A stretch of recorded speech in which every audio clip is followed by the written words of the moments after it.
You can see I've already started into the cut. I'll catch you up on the other side exactly what we've done here. But today I felt like working technically.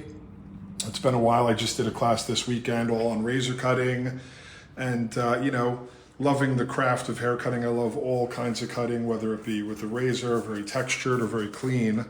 And I'm going back to my probably the late 90s kind of influences in hair cutting when I was working very, very technically all the time, but that you could still create movement and texture if you really understand technique. So just finishing this up and I'll recap, and of course I'll recut. I'll cut the second side the same way.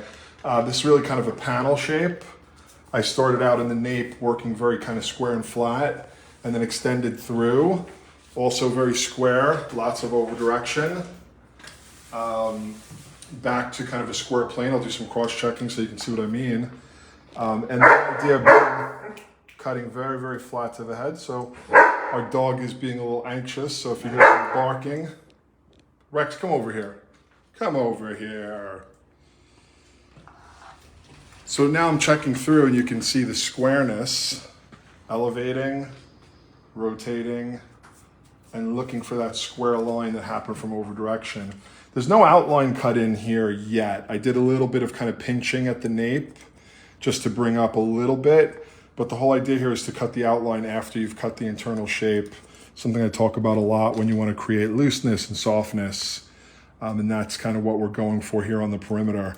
So I'll leave the outside until after the inside is kind of cut and checked. So flat shape it to the head and the back. Since the head curves away naturally, you start to build some length in the crown. So, deceptively, it could look a little bit like graduation, although I cut very flat to the head. So there wasn't really a buildup of weight intentionally. It just has to do with the head shape. Let me show you what I mean on this side. You can see the way I've paneled it out.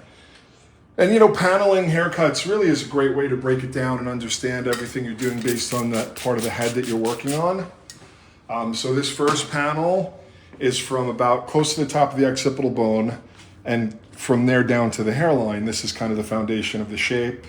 And the first section was taken vertically, and then each section will gradually kind of pivot out as I over direct and rotate my fingers, trying to keep a nice strong square corner. The other little thing that I'll do, especially in these center sections, is before I cut, I shift up a little bit. This helps it hug the head and also helps to give me more softness on the hairline. It's just a little kind of tip or trick, however you like to refer to it. Especially when you're right down here, you lock your fingers in, find that square line using your comb, slide up a little bit, and then cut. Just gives you a little bit more play on the hairline. Taylor Jameson is saying that she loves the color. Yeah, it's a beautiful color done by Allison Daza, who's a national master educator with Davines, using some of the really beautiful Davines reds. And we've had Allison on the program here many times. I like to count her as a good friend. She came to my 50th birthday party. Does shifting the hair up change anything when you're looking to cross-check, or is there anything you need to keep in mind? Well, for me, whenever I cross-check, my goal is to begin to refine. Obviously, if you've got mistakes or something and you're still at that level with cross-checking, you're looking to find if you did anything wrong.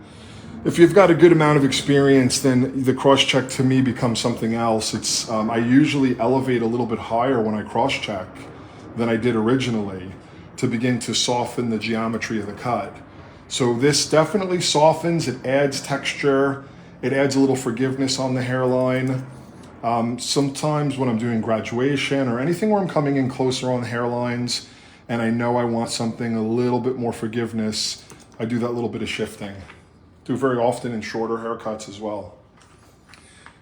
It's, you kind of have to try it for yourself to see what I mean. I remember, again, many, many years ago, I was working at Sassoon Academy and I was working with another educator, kind of a legendary haircutter named Aiden. And I was used to watch him kind of do that. And I just, I finally, obviously he would explain it or I began to understand it. And I just thought, wow. And then you try it and you see for yourself. That's the thing about, our craft. You have to, judge things by the end result. If you like it, try it and figure out how to make it your own. So sections are pivoting more, and they're gonna get more and more extreme here because I'm really trying to build a corner behind the ear because I'm working without an outline, and I wanna be able to have enough hair to work to make it relate to the side. Coming back. I don't really need to shift quite as much now, but you notice my hand is rotating, so that kind of gives it a shift. Bringing it back, find that squareness. And you're shifting your fingers to build the corner? Everything here has been the over direction, the shifting. It's all about keeping this corner behind the ear. So there's more hair to play with because it is, quite layered in the nape here. And if I was not to build weight behind the ear, we'd have a hard time making any kind of connection with the side.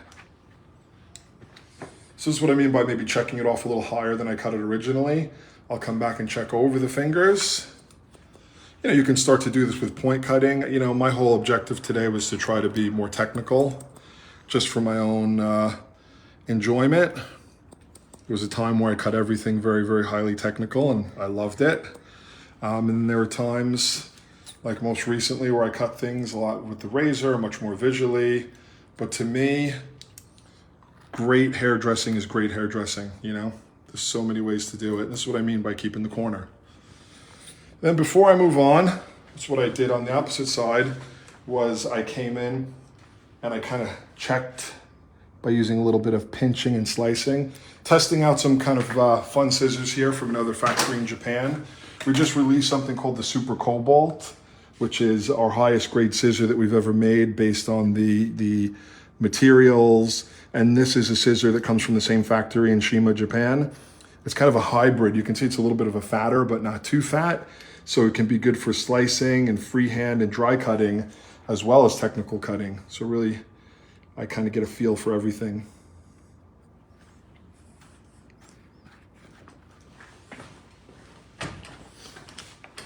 Okay, not overdoing it there, just getting myself kind of in the ballpark. You could also come down and do a little pointing if you felt necessary.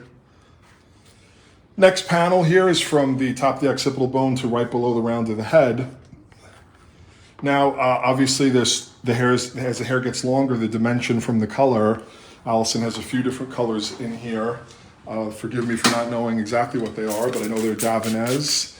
I'm sure that they come from the permanent line, but not exactly sure.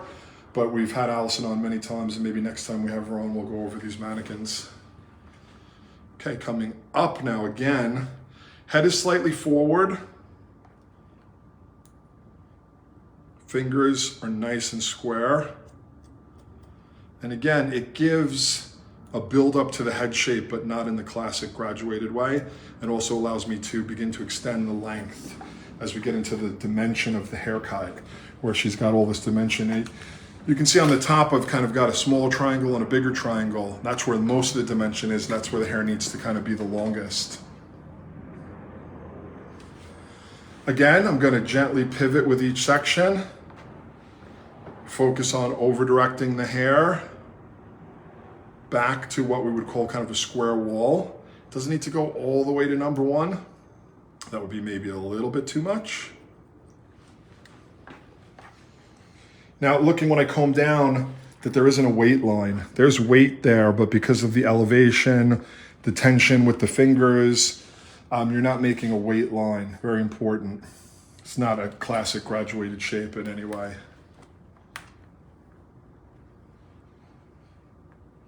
And again, extending. Coming in, it is connecting. Carmen is mentioning that she's also loving the color, and Jody just is tuning on. She's saying hello, and she misses us, and thanks for showcasing Davines color and products today. Pleasure. Yeah. Hello, Jody. Hope your summer has been awesome. And for our friends that are in the New York area, on September 18th, we're going to be at the Davines headquarters in Williamsburg, Brooklyn, doing what we're calling a Rivaderci Summer. So it's a kind of a meetup where Davines is providing their incredible space in their roof deck to say goodbye to summer, the final sunset of summer. And there'll be charcuterie and some wine and beers, and that is open to the public. It's limited, only 85 people can come. So if you go to hairbrain.pro and look under events, look at the Arrivederci Summer and RSVP now. It's already about halfway full. So if you're in the New York area or you intend to be on September 18th, and of course the week before is the Hairbrain Video Awards, September 11th in New York City. It's our annual award show, also sponsored by Davines. So again, here you can see this rotation in the hands, you know. And the awesome dimensional color. Yeah. Looking through. Beautiful, Allison. And again, that's why we want to build more length into the sides and the top, so we keep that dimension.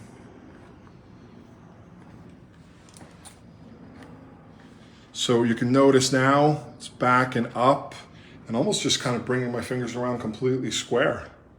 That keeps the outside length, while removing weight and bulk from the inside. But you know, all of it is up. It's kind of deceptive because there will be some areas where you'll see like weight build up visually, but this whole thing has been layered rather than, you know, graduated in a deliberate way. It's layered in a very deliberate way.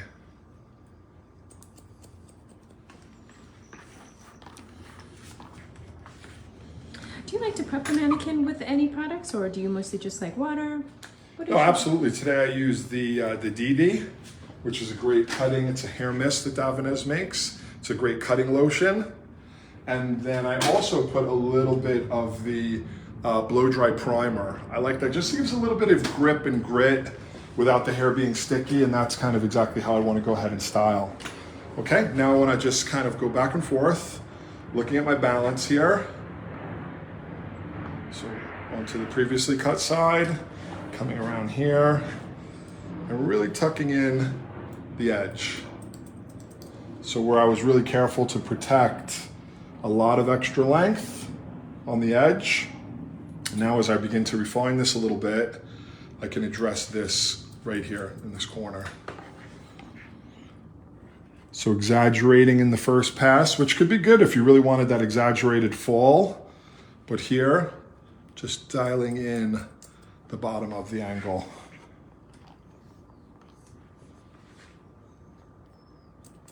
Right on the bottom edge. Still plenty of hair to work with. Going through it again. So again, you know, this type of, you know, for me in the late 90s, and again, I've been doing hair for 32 years, so I've kind of been through it all. We would cut hair very technically like this, damp, then begin to let the hair dry off or blow dry it, and then do a lot of pointing and slicing. And it's a process, it's a beautiful process, and I still really enjoy it sometimes. You know, whereas with something like the razor, I'm kind of getting that process all happening at the same time. Or if I point cut the whole shape from wet, I can get a much more deconstructed vibe. But the idea here is to get a kind of very truly constructed and controlled vibe, and then soften it up just enough. So looking at this in relationship to the line at the back, you know, I would probably normally work this through the comb just so that I could, because it's already been layered, it doesn't need a lot of elevation for it to get lighter. Just relating to the back. So there's a connection, there's a relationship, but it's not heavy and solid in any way. And more detail to come as we progress. Corey is mentioning that he loves the colors, the Davines colors. Oh, glad to hear it. Awesome, we do too. The neutrals are amazing, their view is great. Yeah, I mean, we've been working alongside Davines. I mean, myself for over 20 years, considering that when I owned a salon, we worked with and carried Davines through Hairbrain. Davines has been one of our most important sponsors from literally day one.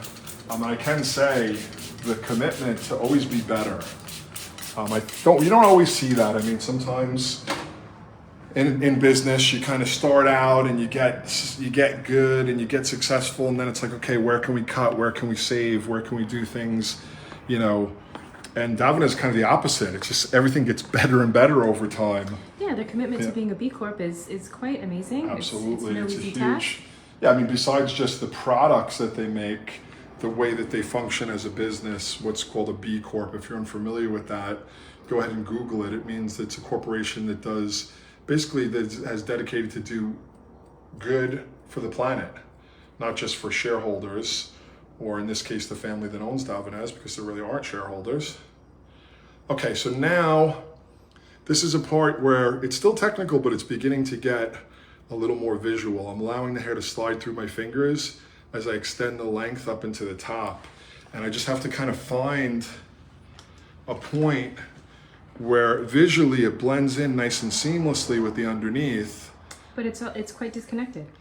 It's technically, it is connected, but it's connected in a very extreme way. See, I'm going from that underneath and opening and closing the scissor, just using the tip of it to connect in. So I'm kind of an extreme How do you decide connection. the length that you want to end It's with? totally visual. So I have to look at this. I want to try to keep this as long as I can, but at the same time, make it relate visually and technically to the underneath shape. Oh yes, and Corey's mentioning about the finest pigments. Yes, fabulousness in a bottle. The finest pigments.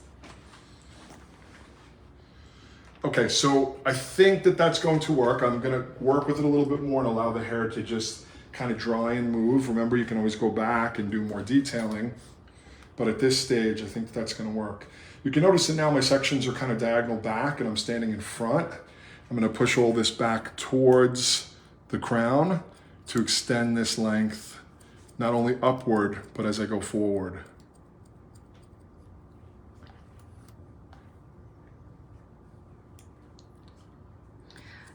Are you following the guide from the previous, or how are you sure that you're... It's a combination of what's underneath and what's previous, and then looking at it visually, seeing that I keep length here without a line. It's still a little bit thick, but you know, I can always come back and use pointing and slicing, but you know, there's no line there, and I'm able to keep the excess length, extra length that I'm building. So a little bit of the previous, a little bit of the underneath, over directing back.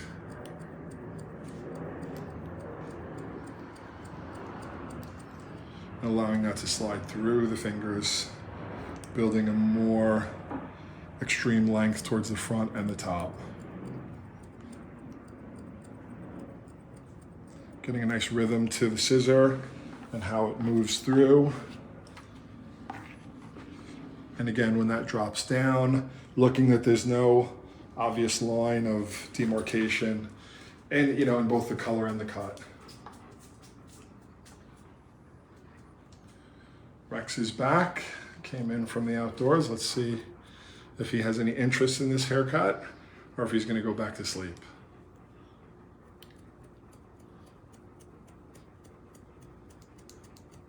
He's watching very intently. You think he'd be the best hair cutter in the world, all the education that he's seen.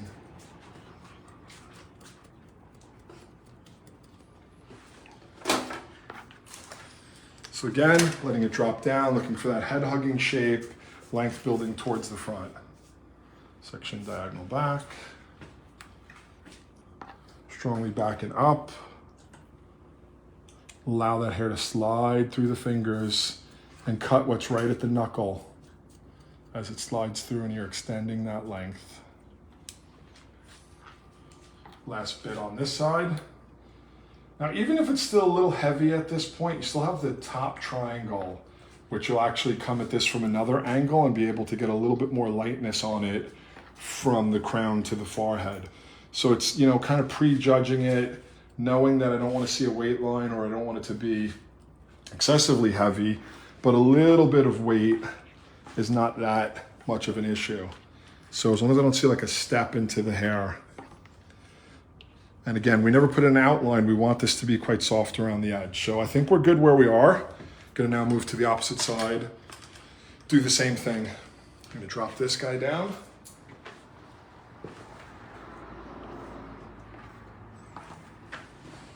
Dampen the hair with a little bit of the DD hair mist. I don't like the hair to be soaking wet, but I want it just kind of consistently damp throughout. Damp to the touch, but not dripping or soaking wet. Take a little bit from the first side, a little bit from here.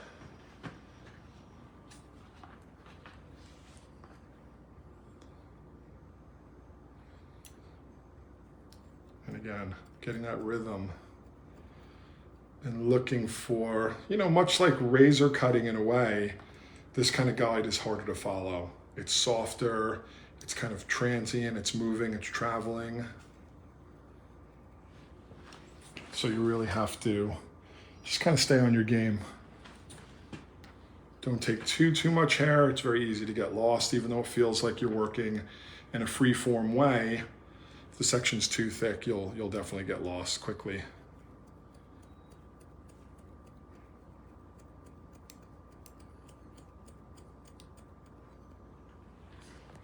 I do want to grab a little bit from the other side, get my hand through it. I couldn't, I wouldn't naturally pull this all the way over to be a guide, so I just need to kind of find it as a reference. I'll go through the previous side, get my rhythm, go through the fingers. Yep, still way too much on this one. I was being a little bit safe. Oh, Kathleen is wondering, is this hairstyle good for people with very thick hair? Can be. It all depends on, the cutting angles, how much weight you take away as you work with the hair. I mean, any good hair cutter should be able to customize any style to any different density of hair, depending on the cutting angles, the amount of layering, the amount of weight taken out and refining. So yeah, a bob that's got length and movement in the inside and softness on the edge, you really should be able to accomplish that on any texture of hair.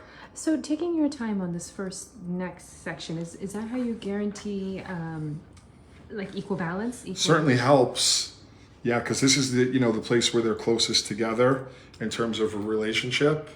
So this is the area where I really need to kind of get as much relationship between the two sides as I can, and then move on from there and kind of trust in body position and my eyes looking back and forth, because there'll be no way to pick up hair from the other side when I'm working over the ear. So I would say, you're taking about twice as much time here as you are in other places. Combing it down, that's the true test. Okay, starting to feel like the way I want it to. So moving into the side. Sections now are kind of diagonal back to work with this angle fluidly.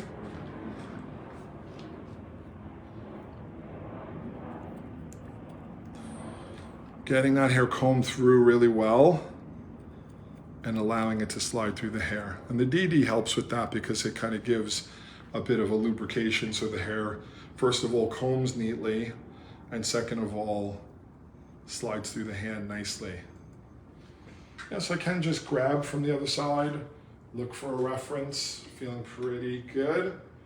Like any kind of more visual cut, it has to look and feel to the eye balanced, although under the microscope there might be slight differences. When we're working kind of clean the way we did through the underneath, we can definitely ensure almost perfect alignment. But here, this is when we talk about the feeling in hair cutting. So I am kind of feeling, okay, that's the longest area. There's the middle. When I lift them up, they have a good relationship. So I'm definitely on the right track.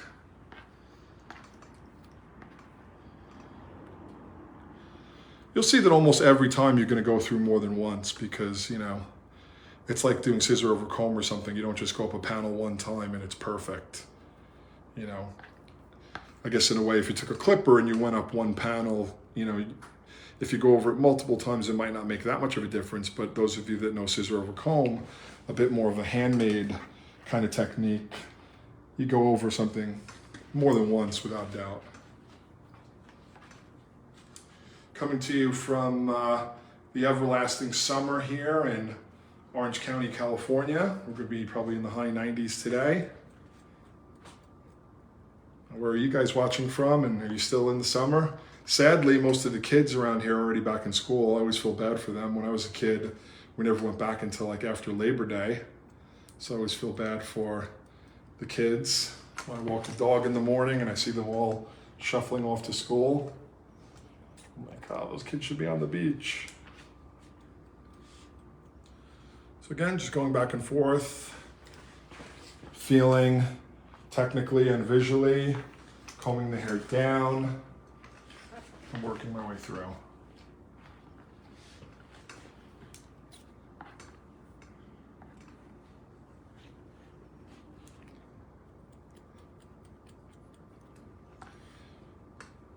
continuing through and knowing the process here. We want kind of what we always used to call kind of the rough shape or the basic shape to have balance, and then all the detail comes, once you get to that point.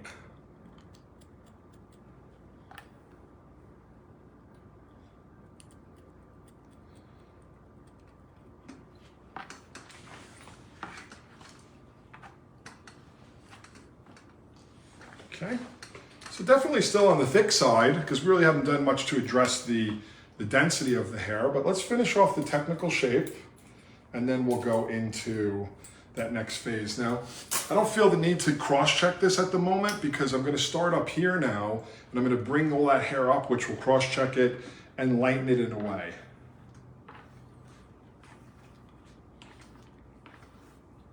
Natalie's here with us in California. She's in Bakersfield. She is cooking over there. Really? Absolutely, I can imagine.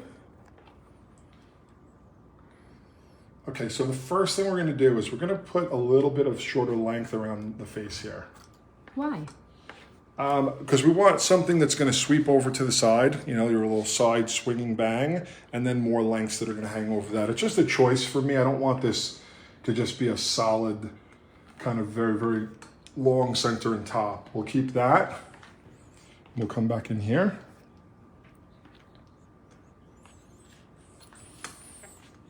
I'm going to let that hair kind of split where it splits naturally and then use a technique that very often we do with the razor, but can also be done with the scissor.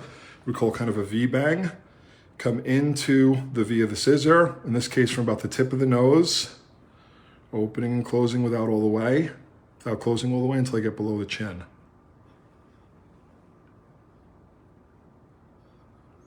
Now I'm going to come back on the opposite side and then you'll see what we mean by a V-bang.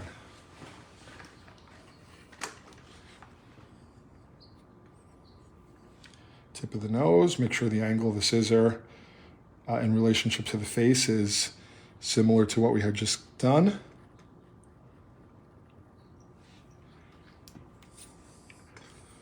And this will give me something that just kind of slides around the face a little bit more. Okay, that'll work for the moment. Now we'll come back up into here.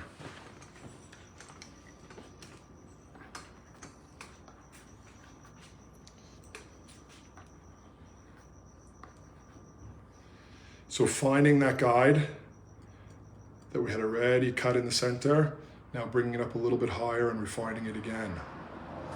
Always kind of refining this type of work. Do a little bit on each side. So as much as, when we think of just traditional kind of perfect square layers as being the most precise you can be, I think there's another type of precision that happens here that has to align the eyes and the fingertips and, has to really have a clear goal. So just checking around, again, the same area, just like we did in the back, taking extra time here. What I'm doing here, this is definitely really very much from the late 90s in hair cutting. A great time, a great kind of bridge. I think we've gotten to a point where we've got so much freeform hair cutting, which I love. I absolutely love it. But there's a bridge from, very, very technical hair cutting to that was something like this, really being able to lay in a strong foundation and then perhaps work with the lengths and the interiors in a looser way. Okay, right through the center of the top, using this guideline now. And again, finding that and getting going right away. So the same idea as you just work through the middle panels there? Yep. Just taking it higher. Yep, working straight up to the ceiling now. So we all know that higher elevation is lighter. And again, this is kind of really going to help to extend the lengths, but in a very light way.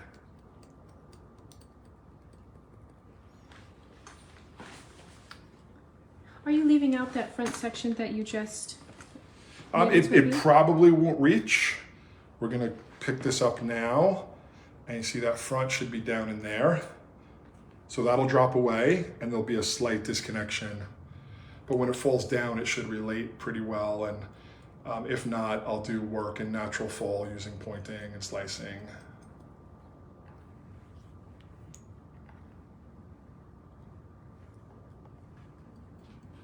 Mary is mentioning that cream of tomato soup color is yummy. It is, and when this haircut is dried, we'll definitely make sure to add the finished picture in the comments so you can see Allison Daz's awesome color with this fresh haircut.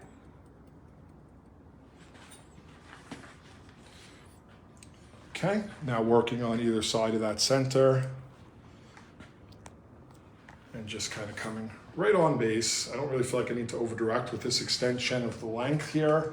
I don't want to make anything heavier. It's going to get longer already, and we don't need any extra heaviness by over directing back to the center at all.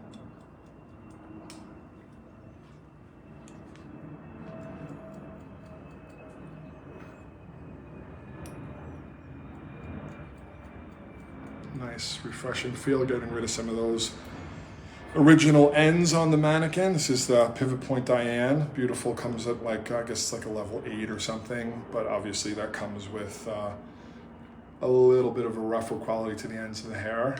So it's nice to, after the color here, be able to get rid of some of that.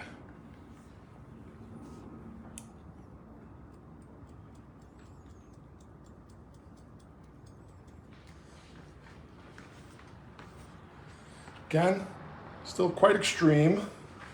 That's what we want internally, and then we can deal with everything in its natural fall and decide how extreme we want the actual ends of the hair to be. So getting a little dry. So rather than, really dampening it, I'll just use some water at this point. This front was tied up for a while, and then I'll just get a little bit of DD on the ends. Corey is mentioning that he's loving this cutting technique. That you can use the bangs in a variety of ways. Thanks for sharing. Awesome, You're very welcome. Something honestly that really is kind of, as I've been mentioning, something in the late 90s that people started working with a lot. And we take from every generation. There are things that we do in hair cutting today that come from the 20s, and things that we do that come from the 60s and the 70s. And I think this, for me, is one of those things, and maybe someone did do it before the 90s, but for me, it came to me in the 90s, by way of the Sassoon artistic team that I was working with. So we mentioned this haircut if it's good for thicker hair, but Cheryl was wondering, what about for finer hair? Is there something that you just like we said there, it's like, can a thick person be blonde? Can a thin person be blonde? Yes, but the formula is going to need to be different. The application, the way that you look at it. I mean, a style, I think that's what makes a well-rounded hairdresser, is that they can create, a lot of different styles and a lot of different textures of hair. They might need to change their finger angle. They might need to change the tool they're working with. They might need to do some different things about the shape.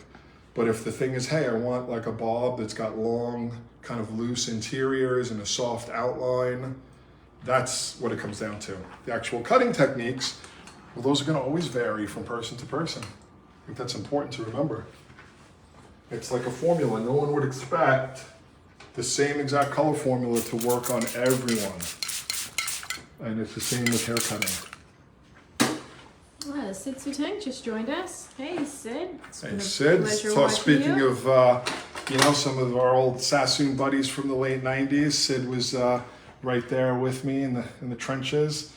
Sid working with something kind of inspired from those days, a little flat layering through the underneath and then extending the top, in a very kind of exaggerated way from that layering, letting the hair slide through the fingers and just using the tip of the scissor to kind of connect, but in a very, very flowy, loose way.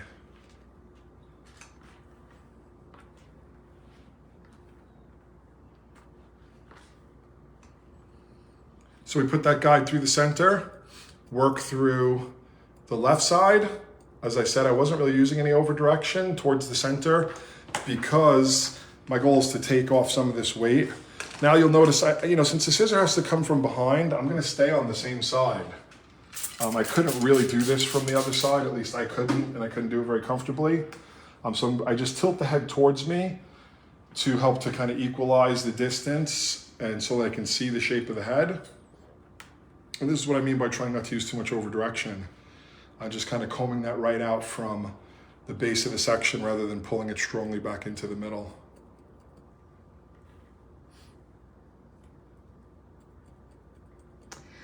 Cheryl would like to see you do a mid-length shag / wolf haircut.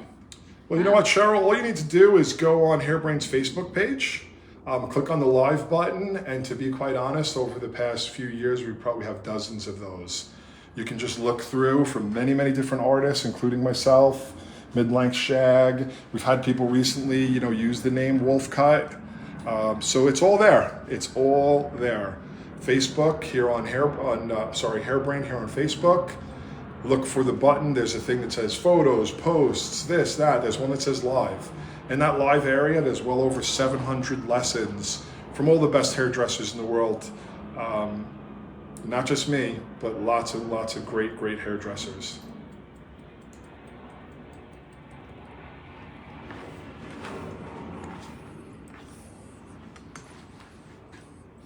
So this is what I was saying, I'm gonna work down into the side a little bit, and that helps to, again, lighten that hair in the side.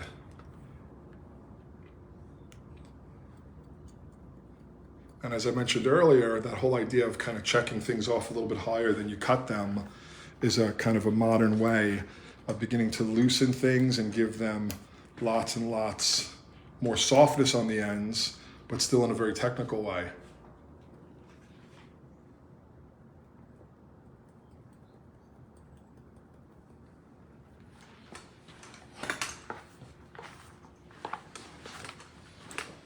Okay, so we've gone from that kind of tight, flat nape into very extended lengths through the top and the front. Still very thick. But before I even get to any of that, I'm gonna work on my perimeter because this is where I wanna decide how I want this all to relate. As these longer hairs fall over, do I want them to remain obviously disconnected? Do I want a sense of a relationship between them? So I'm just gonna, with the wide teeth of the comb, bring all the hair over to the side. In the back, we've already begun to do a little bit of work on the perimeter using kind of a slicing technique and maybe a little bit of chiseling. Here, main thing was we didn't want to see any weight line. And we're not seeing a weight line, although we are seeing a little bit of thickness. So again, using this hybrid scissor to slice through. I was able to cut technically nice and clean, but also able to cut in this loose way. Turning the scissor on the side to be a little more gentle, rather than going right on the top. And I'll even come back the opposite way based on the way that the hair is moving.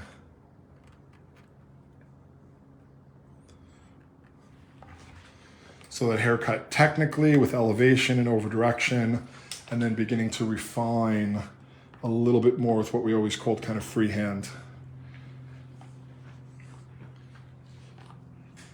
Not looking for an extreme angle towards the front, just that slight angle, so I will use a little bit of pointing to kind of work into this. It's almost where I want it to be in terms of the angle, but it's just a little bit more extreme. No right or wrong here. It's up to your eye. It's up to the client. This is when you can kind of work with them, talk with them. I mean, although you should be doing that all along, but lots of times once you've determined, the basic approach, the details can be very collaborative. Again, using that slicing, getting that hair to move, but at the same time still relate to what's happening in the nape. Again, now we'll start to find some more extreme length here. So we'll deal with that first. That's some of what was kind of dropping over. And at this point, kind of point cutting some of that away. Using some elevation as well and going into some of the thickness. So using point cutting to deal with the perimeter, and in this case using slicing to deal with the internal shape. I'm gonna bring this back over it like this so I can really kind of expose it and open and close without closing all the way. You can stay away from the very perimeter so it doesn't get too weak, this stuff right here, because it's already quite soft from what we've done to it in terms of the layering. So really just kind of focusing more on the top and letting some of this drop away. And that also allows us to work with this color to diffuse the colors together on the ends of the hair. So it's not blotchy or steppy. Yeah, that would be the goal. You know, I think we're accomplishing that. It's got like a nice kind of mingled effect. We don't see like any, even in the shorter area here. Again, also Allison obviously didn't put any really solid color there. It just starts to kind of fade in as the hair gets longer. So, you know, it really has to work together. So again, first looking at the length, lightly taking some of that off. I don't want these pieces to necessarily fall a lot longer than the perimeter, although you could, you know, there's no limit. The only limit is, you know, your guess what they're looking for, the hair itself, what you can do with it. So this is really all about the perimeter here.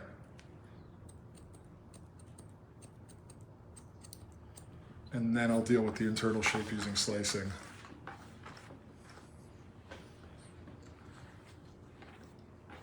So again, over directing the hair back, looking at the ends of the hair, opening and closing without closing all the way. Really to what I would say with razor cutting, to create a tapered effect on the ends of the hair, to make some of these ends less thick than the roots. And that'll also work with the color because it'll help to kind of fuse it together a bit. Staying away from this area, although I can come into it in natural fall because that'll like make it really obvious how much hair is coming away. But this being over directed, I want to be kind of cautious about. Turn the scissor on the side to get a little bit more weight removal without being as aggressive as when it's right on the top of the hair. See what happens when it falls in. See if anything else reaches all the way over from there. Just a few little bits. And again, you can notice I'm not blunt cutting them into a perfect line, although you could. I'm actually just making them relate.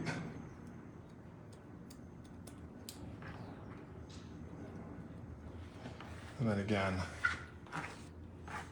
coming into slicing with some natural fall. We'll do some refining with elevation as well, but you know, I think probably the fastest way to get where I want to be is to just kind of let it fall against the head, really work on the surface, really be able to see where the colors are.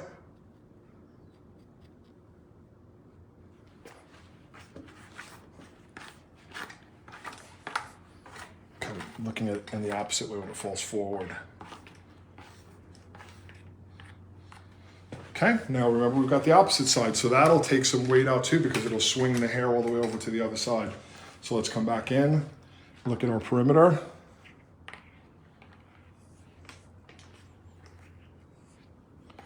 In relationship to the back. This is why we work square, so that we'd have some hair here through the back of the ear for a good connection. Although I don't want it perfectly blunt or even perfectly angular in any way. Working my way up, a little bit of elevation, and continuing.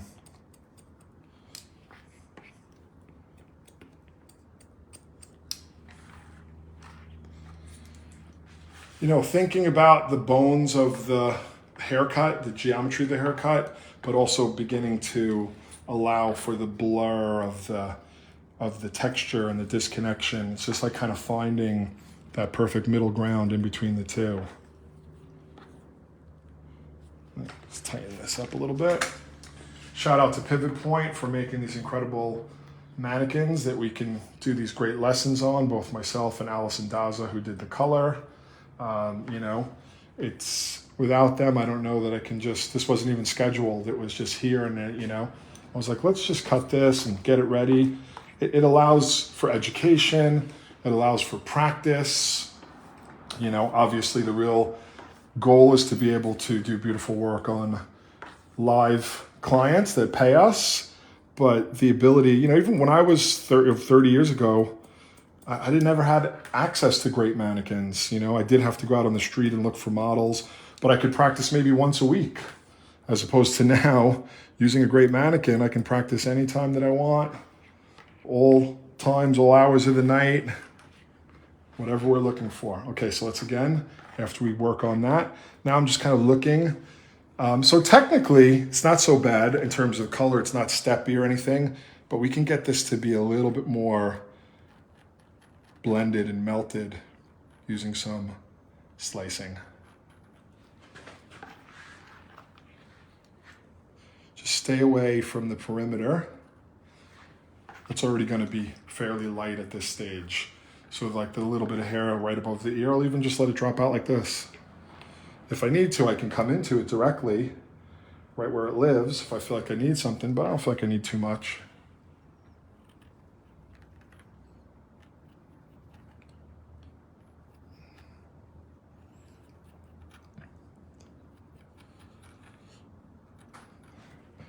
Enjoying, you know, always testing new tools and new scissors especially.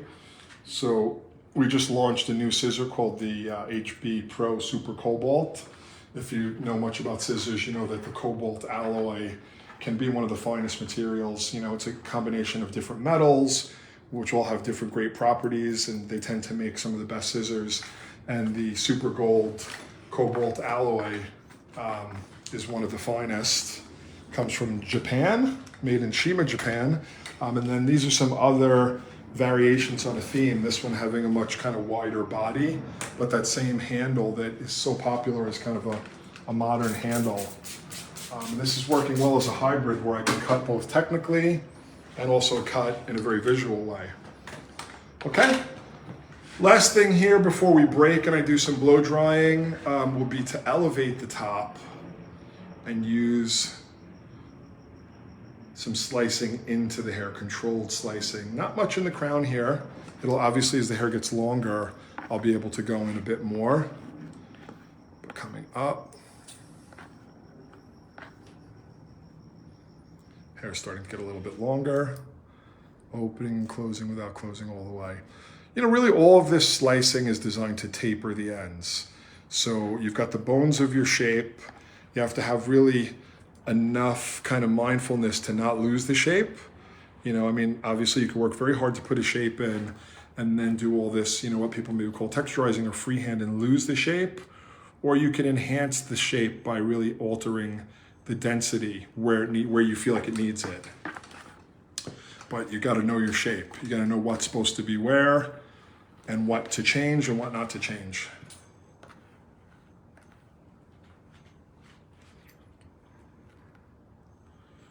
So all the while here, the ends of the hair aren't getting a lot shorter. It's just creating more space. I'm gonna go in a little deeper even.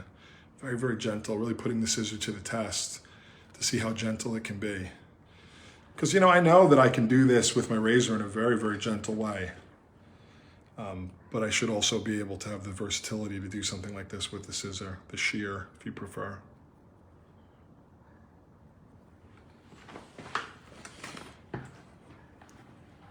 Changing my body position so that I can come around into this area.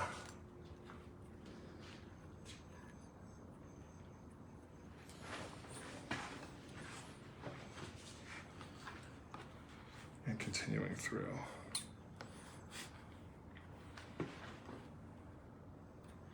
So again, all of this really, I'm going a little bit on these last couple sections deeper, but it's really about the last 2 or 3 inches of the hair. You know, with what I've done here, it still was started off very, very technical. Now on these last few sections, I'm maybe going in 4 or 5 inches deeper. But again, all of this has to stay the same. Otherwise, there's really, you know, unnecessary work done in the beginning. So you could just kind of start picking up the hair this way and cutting it, which could be great. Just a different, way more deconstructed in a lot of ways more challenging to control without a shape.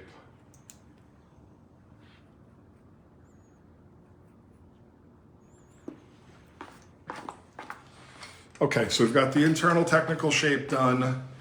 We've got the perimeter kind of freehand done. It's still a bit heavy, but for me at this point is when I would go into my wrap drying and perhaps running a little bit of an iron through the ends and then doing the detailing on the ends using a little bit more pointing and slicing. So we're gonna break and then we're gonna put up some pictures of what that looks like when it's done. Thank you for joining us.